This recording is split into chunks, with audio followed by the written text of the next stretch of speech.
आपण पाहत आहात जन आवाज न्यूज मराठी। आपली माती आपली माणसं।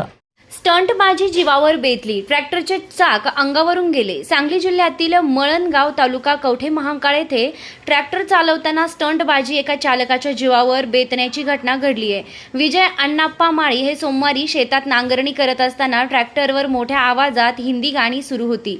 त्याच दरम्यान चालू ट्रॅक्टरमधून खाली उतरून पुन्हा चढण्याचा प्रयत्न त्यांनी केला, मात्र तोल गेल्यानं ते खाली पडले आणि ट्रॅक्टरचे चाक त्यांच्या अंगावरून गेले। हा थरार पाहून शेतातील नागरिकांची धावपळ उडाली।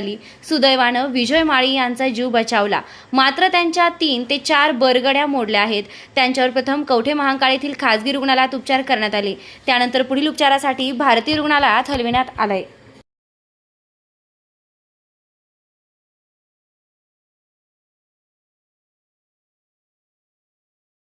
ताज्या अपडेटसाठी जन आवाज न्यूज मराठीला लाईक, शेअर आणि सबस्क्राईब करा। धन्यवाद।